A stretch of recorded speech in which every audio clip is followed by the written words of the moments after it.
ಎಲ್ಲರೂ ಫಸ್ಟ್ ಹೋಟೆಲ್ಗೆ ಹೋದ್ರೆ ಅಂದ್ರೆ ನೆನಪಾಗೋದು ಮಸಾಲೆ ದೋಸೆ.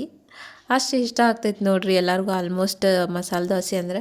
ಯಾಕೆ ಇಷ್ಟ ಆಗ್ತೈತೆ ಅಂದ್ರೆ ಆ ಮಸಾಲೆ ದೋಸೆಗೆ ಮೇಲ್ಗಡೆ ಕೆಂಪು ಖಾರ ಹಾಕಿರ್ತಲ್ಲ, ಟೇಸ್ಟ್ ಕೊಡ್ತೈತಿ. ಹಾಗಾಗಿ ಇವತ್ತು ನಾನು ಆ ರೆಸಿಪಿ ನಿಮ್ಗೆ ಹೇಳ್ಕೊಡಕ್ಕೆ ಬಂದೀನಿ. ಇನ್ನೂ ಯಾರೆಲ್ಲ ನನ್ನ ಚಾನಲ್ನ ಸಬ್ಸ್ಕ್ರೈಬ್ ಮಾಡ್ಕೊಂಡಿಲ್ಲ ಅಂದ್ರೆ ಸಬ್ಸ್ಕ್ರೈಬ್ ಮಾಡ್ಕೊಂಡು ನೋಡ್ರಿ ಅಂತ ರಿಕ್ವೆಸ್ಟ್ ಮಾಡತ್ತೀನಿ. ಇನ್ಯಾಕೆ ತಡ ಮಾಡೋದು, ಇನ್ನು ಆ ಕೆಂಪು ಖಾರ ಹೆಂಗೆ ಮಾಡೋದು ನೋಡೋಣ ಬರ್ರಿ. ಭಾಳ ಅಂದ್ರೆ ಭಾಳ ಟೇಸ್ಟ್ ಕೊಡ್ತೈತಿ. ಇದನ್ನು ನೀವು ಮೊದಲು ಸ್ಟೋರ್ ಮಾಡಿ ಇಟ್ಕೊಂಡು ಫ್ರಿಜ್ನಾಗೂ ಇಟ್ಕೋಬೋದು. ಇಲ್ಲಿ ನಾನು ಸ್ವಲ್ಪ ಕೆಂಪು ಮೆಣಸಿನ್ಕಾಯಿ ತೊಗೊಂಡೀನಿ. ನಿಮ್ಮ ಕಡೆ ಕೆಂಪು ಮೆಣಸಿನ್ಕಾಯಿ ಇದ್ದಿಲ್ಲ ಅಂದ್ರೆ ಕೆಂಪನು ಒಣ ಮೆಣಸಿನ್ಕಾಯಿ ಇರ್ತಾವಲ್ಲ ಅದನ್ನು ತೊಗೊಂಡು ನೀವು ಬಿಸಿನೀರ್ನಾಗ ಸೋಕ್ ಮಾಡಿ ತೊಗೋಬೋದು. ನನ್ನ ಕಡೆ ಇಲ್ಲೇ ಕೆಂಪು ಮೆಣಸಿನ್ಕಾಯಿದು, ಹಾಗಾಗಿ ನಾ ಇವನ್ನ ತೊಗೊಂಡೇನಿ. ಇವನ್ನ ಚಂದಾಗ ಸ್ವಲ್ಪ ಎಣ್ಣೆ ಹಾಕಿಬಿಟ್ಟು ಚಂದಾಗ ಹುರ್ಕೋಬೇಕಾಗ್ತೈತಿ. ನೋಡಿರಿ, ಈ ರೀತಿಯಾಗಿ ಸ್ವಲ್ಪ ಫ್ರೈ ಮಾಡ್ಕೊರಿ.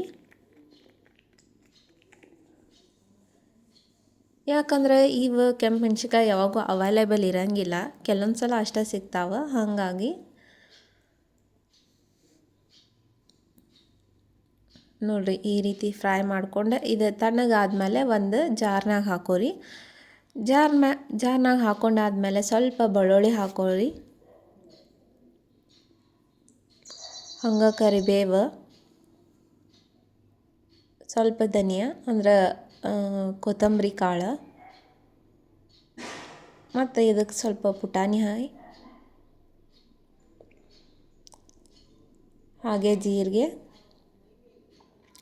ಮತ್ತು ಹುಣಸೆ ಹಣ್ಣಿನ ರಸ. ನೀವು ಬೇಕಾದ್ರೆ ಹುಣಸೆ ಹಣ್ಣನ್ನು ಡೈರೆಕ್ಟಾಗಿ ಹಾಕೋಬೋದು. ನಾ ಇಲ್ಲೇ ಹುಣಸೆ ಹಣ್ಣಿನ ರಸ ಹಿಂಡ್ಕೊಂಡೇನಿ.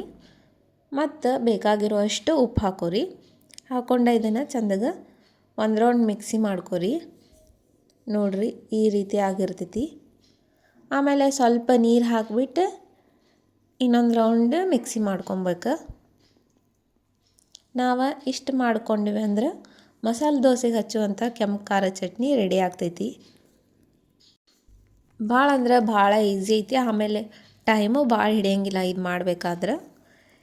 ಈ ರೆಸಿಪಿ ಹೆಂಗತ್ತಂತ ಕಮೆಂಟ್ ಮಾಡಿರಿ. ಈಗ ನಾರ್ಮಲ್ ದೋಸೆ ತಿನ್ನೋಕ್ಕಿಂತ ಈ ಥರ ಒಂದು ಸ್ವಲ್ಪ ಚಟ್ನಿ ಮಾಡ್ಕೊಂಡು ಹಚ್ಕೊಂಡು ತಿಂದರೆ ಇನ್ನೂ ಟೇಸ್ಟ್ ಬರ್ತದೆ.